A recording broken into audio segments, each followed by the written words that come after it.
এই আশ্রমে সবার সেখানে স্বার্থ যেন একসঙ্গে এসে মিলিত হয় ভগবানের চরণে। আমিও ভগবানের চরণে যাব এবং আমিও সেই রকমই কাজ করব। এই ভাবনাটি যদি আমাদের থাকে তাহলে দেখবেন সংগঠন তৈরিতে কখনো অসুবিধা হয় না। আশ্রম পরিচালনার অনেক সমস্যা থাকে, আমরাও তো এই প্রায় প্রত্যেকেই বিভিন্ন আশ্রমের সঙ্গে বা বিভিন্ন ঠাকুরের কৃপায় বিভিন্ন কাজের সঙ্গে যুক্ত আছি। আমরা দেখছি সত্যি প্রচুর সমস্যা থাকে, সমস্যা নেই কেউ ভাববে না। নদীর এপার কহে ছাড়িয়া বিশ্বাস ওপারেতে নিঃশ্বাস ওপারেতে সর্বসুখ আমার বিশ্বাস। সবাই ভাববে যে মহারাজ আপনারা তো খুব ভালো আছেন, তা আপনাদের করতে না কোনো অসুবিধা নেই, আমাদের খুব অসুবিধা। আমাদেরও কিন্তু একই রকম প্রচুর অসুবিধা, প্রচুর সমস্যা আছে। আমি নরেন্দ্রপুরে আছি, এখন 9টা মামলা চলছে। আমি যখন একবার বেলুনঘাটে বললাম 9টা কোর্টে মামলা চলছে নরেন্দ্রপুরে, তখন জেনারেল সেক্রেটারি মহাশয় আমায় বললেন, ও তোমার 9টা চলছে, তারপর একটা আশ্রমের নাম করে বললেন ওখানে 33টা চলছে।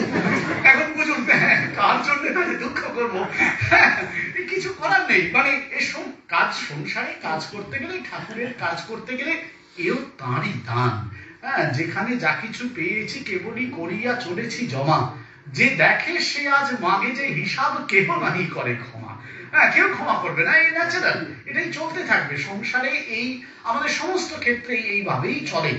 কিন্তু আমাদের নির্ভরতাটা থাকতে হয় ঠাকুরের উপরে, যে ভগবানের উপর নির্ভরতা থাকবে, এবং তাহলে কিন্তু এই যত সমস্যা আমাদের আসুক না কেন আমরা তার মধ্যেও শান্তভাবে যথাসম্ভব ভগবানের উপর নির্ভরতা রেখে এই আমাদের পথ চলতে পারবো। কোনো আমাদের অসুবিধা হবে না, নিঃসন্দেহে পারবো। পূজনীয় সন্ন্যাসী মহারাজ, আপনারা অনেকেই নাম শুনেছেন, জ্যোতিরূপানন্দজি মহারাজ। উনি রাশিয়ায় দীর্ঘদিন কাজ করেছিলেন। তা উনি একবার নরেন্দ্রপুরে এসে গল্প হচ্ছিল, তো উনি বলছিলেন, দেখো রাশিয়ার সেই প্রথম দিনগুলো আর আজকের দিনগুলো মেলাতে পারি না। যে প্রথম দিনগুলো যখন গিয়েছিলেন তখন কি খাবেন পরের দিন সেটা ঠিক ছিল না। কে তাকে নিয়ে যাবে, মানে জেলে নিয়ে যাবে না ঘরে নিয়ে যাবে না রাস্তায় নিয়ে যাবে, বলছেন এটারই ঠিক ছিল না। কিন্তু আমি ঠিক করেছিলাম ওই ধরে থাকবো। আমাকে বলা হয়েছিল বেলুর মঠ থেকে ধরে থাকো, আমি ধরেছিলাম। আমি জানতাম যে ঠাকুর কিন্তু আমাকে সহায়তা করবেন। এটা আমাদের বহু প্রতিষ্ঠান এইভাবে তৈরি হয়েছে। আপনারা বিখ্যাত ক্যাসাবিয়াঙ্কার কথা নিশ্চয়ই জানেন, তাই না? বিখ্যাত গল্প, যে ক্যাপ্টেন আমি জানতাম তুমি আর কিন্তু আসবেই আসবে।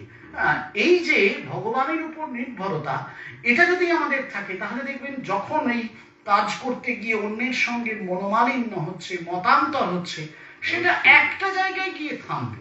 কখনো ভয় পাবেন না এই ভেবে যে কাজ করতে গিয়ে মতান্তর